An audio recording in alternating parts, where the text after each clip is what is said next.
गौतम गंभीर आणि अजित आगरकरचं जे आत्ताचं वागणं आहे ना, ते योग्य आहे की अयोग्य आहे, याच गोष्टीवर आपण आजच्या व्हिडिओमध्ये थोडंसं बोलणार आहोत. कारण की ज्या पद्धतीने गौतम गंभीर प्रेस कॉन्फरन्समध्ये येतो, तो बोलतो की युट्यूबर्स जे आहेत किंवा सोशल मीडियावर जे आहेत, जे लोक येऊन भडकवत आहेत किंवा जो आपला हर्षित राणा आहे त्याच्याबद्दल काही ना काहीतरी वेगवेगळं बोलायचा प्रयत्न करतायत. अरे थोडा विचार करा, लाज असू द्या, तुम्ही तुमचं चॅनल चालवण्यासाठी हे असं करता तसं करता. प्लस अजित आगरकर बोलतो की हे जे लोक आहेत, बाकीचे प्लेयर्स आहेत, रोहित शर्मा, विराट कोहली, ते कमिटेड नाहीये, ते तेवढं त्यांचा परफॉर्मन्स नाहीये. मोहम्मद शमीचं सिलेक्शनवर मी बोलू शकत नाही कारण त्याची मला माहिती नाहीये. या संपूर्ण गोष्टी जे अजित आगरकर आणि गौतम गंभीर जे आहे करायचा प्रयत्न करतोय, त्यांनी संपूर्ण जे क्रिकेट प्रेमी आहेत, भारतीय क्रिकेट प्रेमी आहेत ना, ते खूप जास्त निराश होत चाललेले आहेत. त्याच्या मागचं कारण आता खरंच स्पष्ट झालेलं आहे की त्यांचे जे टेक्स आहेत, म्हणजे त्यांचे डिसिजन्स आहेत, हर्षित राणाला का ठेवतायत त्याच्यावर त्यांचं प्रॉपर काय आन्सर नाहीये. मोहम्मद शमीला का घेत नाही त्याच्यावर त्यांचं प्रॉपर आन्सर नाहीये. विराट कोहलीला, रोहित शर्माला पुढे काढण्याचा प्रयत्न करणार आहेत का, ह्याच्यावर त्यांचं काही स्पष्टीकरण नाहीये. मग का प्रेक्षकांनी किंवा क्रिकेट प्रेमींनी त्यांच्यावर भडकू नये? त्यांचं भडकणं साहजिकच आहे, कारण की त्यांचं वागणं जे आहे ते अतिशय चुकीच्या पद्धतीने चाललेलं आहे.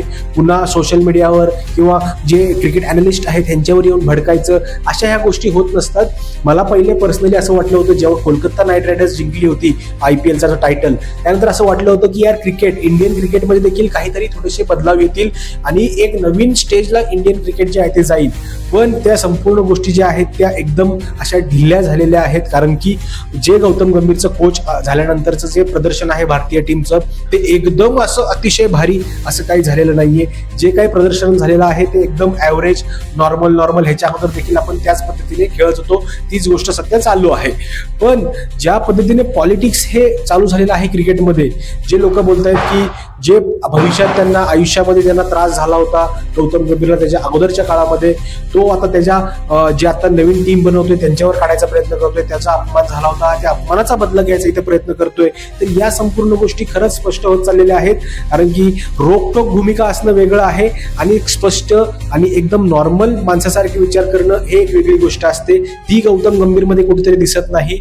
लोक त्यांना मान सन्मान देत नाहीयेत, लोक त्यांना शिव्या द्यायला लागलेले आहेत. अजित आगरकरने त्याच्या आयुष्यामध्ये जे ऑस्ट्रेलियामध्ये सिरीज खेळली होती, त्याचा ऑलराऊंडर तिकडे तो खेळत होता, पण त्यांनी लगातार 7 वेळा 0वर डकवर आउट झाला. विचार करा, डक म्हणजे एक खूप मोठी गोष्ट असते. ऍज ऑलराऊंडर तुम्ही तिकडे खेळताय, 7 वेळा 0वर आउट होताय, त्याच्यानंतर 45, 46, 50चा ॲव्हरेज घेऊन तुम्ही बॉलिंग टाकताय. तर ह्याचा देखील कुठे ना कुठेतरी विचार केला पाहिजे.